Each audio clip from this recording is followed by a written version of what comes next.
जिस पुणे शहर को आदिल शाह के सरदारों ने तहस नहस कर शमशान बनाया था, जिस भूमि पर गधों से हल चलाया गया, उसी जगह ने आशा की किरण जगाई।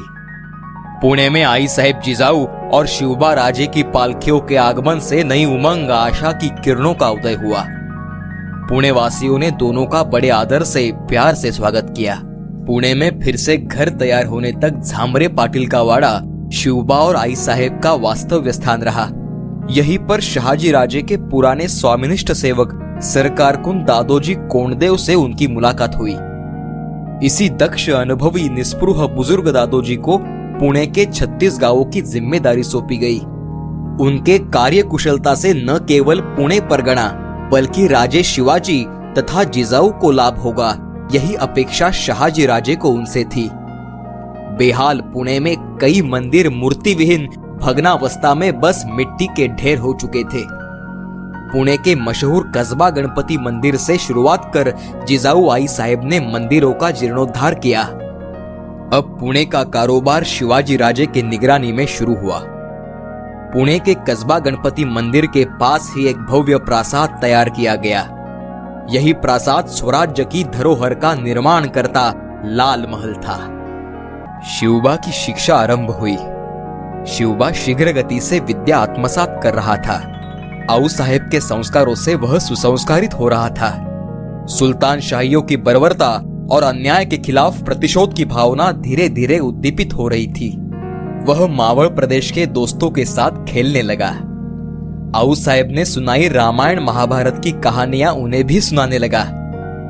जिजाबाई साहेब आई साहेब के संस्कार इन बालकों के लहू में भी देशभक्ति तथा सत्व का तेज निर्माण कर रहे थे।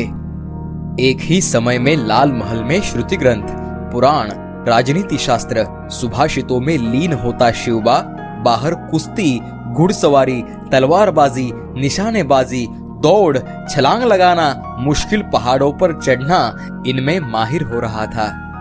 10 साल के शिवबा की शादी आई साहेब ने फलटन के नाइक निम्बाड़कर घराने की सईबाई से तय की।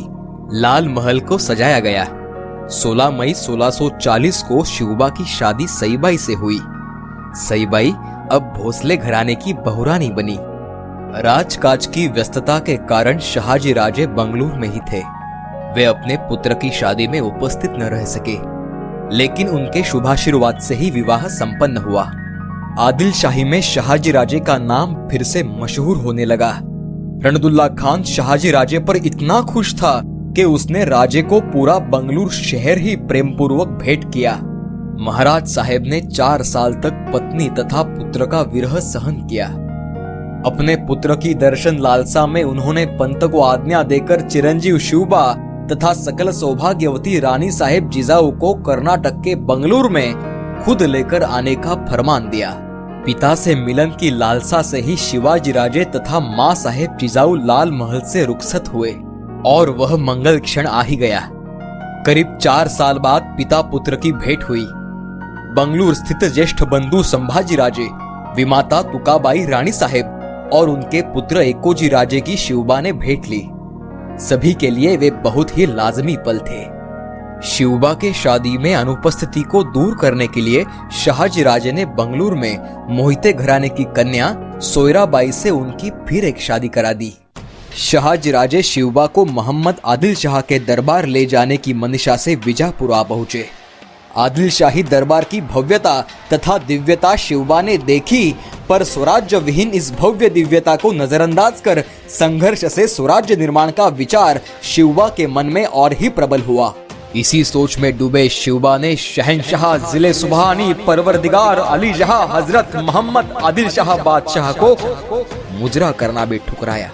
स्वाभिमान के धनी राजा जी का सर केवल माता पिता, संत सज्जन और आई भवानी के सामने ही झुका था और जीवन भर इस परिक्रमा को उन्होंने कायम रखा। बंगलुरु में वह क्षमता न थी कि वह इस तूफान को समेट ले। सह्यागिरी की आबो हवा का आकर्षण देख शहाजी राजे ने जिजाऊबाई साहेब और शिवबा को पेशवा, मुजुमदार, डबीर ऐसे पदाधिकारी और कुछ निष्ठावान सेवक देकर पुणे भेज दिया।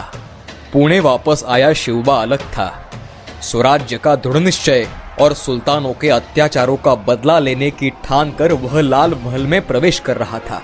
मावळ प्रांत में बसे मराठा देशमुख, देशपांडे, पाटिल, कुलकर्णी जो आज सुल्तानों के गुलाम बन चुके थे, इन मरहट्टों को अगर संगठित किया गया तो कोई भी परकीय ताकत महाराष्ट्र की तरफ नजर उठाकर देख नहीं सकती। यह बात शिवबा अब जान चुका था। वीर मराठों के गुलामी कारण आपसी झगड़ों और लाचारी को नष्ट करने की उसने ठान ली। पुणे प्रांत का जहांगीर होने के नाते वह पंत की मदद से पूरे मावळ प्रांत में घूमा। हर चीज को उसने बारीकी से समझा, देखा, परखा और इन मराठों की वीरता और व्यवहार पटुता को देख उन्हें स्वराज्य के विचार से जागरूक करते गया। धीरे धीरे शिवबा मावळ प्रांत के लोगों का मसीहा बन रहा था। यह लोग उसे अपना मानने लगे। नई पीढ़ी के ये मावळे उसके मित्र बनकर शिवबा का साथ देने लगे, बहुत प्यार से उसके साथ रहने लगे। तानाजी मालुसरे, येसाजी कंक, सूर्याजी काकड़े, बाजी जेधे, त्र्यंबक सोनदेव, बाळाजी देशपांडे ये शिवबा के चंद दोस्त जो आगे चलकर शिवराज्य के साथी बनने वाले थे। 65 वर्ष के बाजी पासलकर इन सब बच्चों में बालक बन साथ निभा रहे थे, तो दूसरी ओर उनका पोता सर्जेराव इसी सेना में साथ दे रहा था। शिवबा के इन दोस्तों के लाल महल में आने जाने से लाल महल की चहल पहल बदल सी गई। आऊ साहेब के संस्कारों से वे भी प्रभावित हो रहे थे। अब दिल्ली बीजापुर के सुल्तान इन नए पीढ़ी को शैतान लगने लगे। बादशाह की उन्हें भी अब घिन आने लगी थी। शिवबा की भवानी माता पर अपार श्रद्धा थी। उसने अपने दोस्तों के दिल में भवानी माता के प्रति श्रद्धा जगाकर यह स्वराज्य निर्माण तो उस श्री की इच्छा है यह जताया। इस तरह से माँ साहेब और शिवबा का स्वराज्य सपना सभी मावड़ों का सपना बना। शहाजी राजे का पुत्र, एक जहांगीर का पुत्र आवारा घुमक्कड़ लड़कों के साथ रहकर बिगड़ गया, ऐसी चर्चाएं बीजापुर दरबार में पहुंच गई। स्वराज्य के सपने को मूर्त रूप देने हेतु अपने और पराओं में फर्क करना राजे शिवाजी अब जान चुके थे। जान दांव पर लगाने वाले यही आवारा बच्चे कल कुशल योद्धा, राज्यकर्मी बने। इस हेतु उन्हें जरूरी शिक्षा खुद के व्यवहार से शिवाजी राजे दे रहे थे। परस्त्री का आदर सम्मान करना शिवाजी राजे खुद का धर्म समझते थे। महिलाओं पर अत्याचार करने वालों की हालत बाबाजी बिन भिकाजी गुजर पाटिल जैसी हो जाती थी। उसके दोनों हाथ पांव काट दिए गए थे, अर्थात जिजाऊ साहेब के संस्कार का ये परिणाम था। शिवबा के शासन की अब लोगों में चर्चा होने लगी थी। अपनी बाहों को पसार कर स्वागत करने वाला स्वराज्य रक्षी पर्वत अर्थात सह्याद्री शिवबा और इन बालवीरों का धैर्य हौसला बढ़ा रहा था। सह्याद्री का रोम रोम शिवबा और उसके स्वराज्य हेतु रोमांचित था। एक ओर सह्यागिरी का प्रेम, दूसरी ओर समर्थ रामदास स्वामी की श्रीराम उपासना और संत श्रेष्ठ तुकाराम महाराज की भगवान विठ्ठल भक्ति जुड़कर स्वराज्य को नया आयाम देने वाली थी। स्वराज्य की ओर पहला ऐतिहासिक कदम बढ़ाने की तैयारी आई भवानी शिवबा से करा रही थी। आऊ साहेब का आशीर्वाद उसके साथ सदैव था। शिवबा अब छलांग लेने वाला था।